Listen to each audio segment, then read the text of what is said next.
హైదరాబాద్ నుంచి వస్తున్నాను. నరసన్నపేట కానీ లేదా నిమ్మాడ కానీ, ఇది నిమ్మాడ హైవే ఎగ్జాక్ట్. మరి మంత్రి వచ్చినాడు వాళ్ళు ఊరు.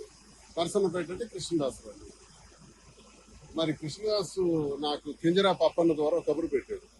ఈరోజు హైదరాబాద్ నుంచి వస్తున్నాడు కదా, దమ్ముంటే రమ్మను, అటాక్ చేస్తాం అని చెప్పారు. సరే మీరేం చేస్తారు? నేను ఈరోజు ఇదిగో నిమ్మాడ జంక్షన్లో మించుమించు 11:30 అవుతుంది. మరి కొద్ది దూరంలోనే టెక్కలు ఉంది, వెళ్తున్నాను. ఒకవేళ లేదా అటాక్ చేసి కొట్టేయాలి అనుకుంటే ఐఎమ్ రెడీ. నేనేం తప్పు చేశాను? ప్రజల అభిప్రాయాన్ని మీకు ప్రశ్నించాను. వీళ్ళు ఉచ్చ రాజకీయాల్ని బయట పెట్టారు. మీరు దౌర్భాగ్యమైనటువంటి మీ అవినీతిని అంతటినీ బయట పెట్టారు.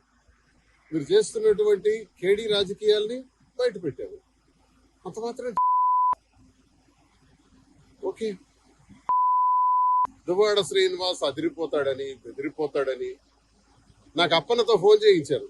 దయచేసి రావద్దు, అలా వెళ్ళిపోమని, హైదరాబాద్ మళ్ళీ వెనక్కి వెళ్ళిపోమని, రావద్దని. అందుకే ఆపాను, ఇక్కడ కారు ఆపాను, ఇక్కడ నిలబడ్డాను. ఎంతసేపు అయినా ఉందామని అనుకుంటున్నాను. 1 hour వెయిట్ చేస్తారు ఇక్కడే.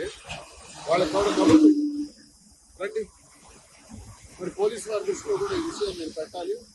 నేను ఎస్పీ గారిని కూడా కలుస్తాను, అందరి దృష్టిలో పెడతాను, పత్రికా కూడా విషయం తెలియజేస్తాను. జరుగుతున్నటువంటి అన్యాయం మీద మాట్లాడితే అటాక్ చేసేస్తారంట. చూద్దాం, అది కూడా. నేను ఇంకా గట్టిగా మాట్లాడతాను, ఇంకా గొంతిప్పి మాట్లాడతాను, ప్రజా సమస్యల పైన పోరాడతాను. మీకు వైసీపీలో నన్ను సస్పెండ్ చేశారు, మీకు కావాలంటే బహిష్కరించండి, ఎక్స్పెల్ చేసేయండి. ఎక్స్పెల్ చేయటం అంటే పార్టీ నుంచి బయటకు పంపించేయటం. అదేం చేసిన తర్వాత స్వతంత్రుడిగా నా కార్యక్రమం నేను చేస్తాను. ఇంకా గట్టిగా శ్రీకాకుళం జిల్లాలో పనిచేస్తాను. ఏం చేస్తారో చూస్తాను. ఒకవేళ అనుకుంటే భయపడే రకం కాదు, అదిరే బెదిరే రకం కాదు ఈ దువ్వాడ శ్రీనివాసన్ తెలియజేస్తున్నాను. ఇంకా 2 hours ఇక్కడే ఉంటా. Local to global news at your fingertips. మీ చేతిలో ఒక ఆయుధం. Download Raw TV app. Media legend Ravi Prakash is back.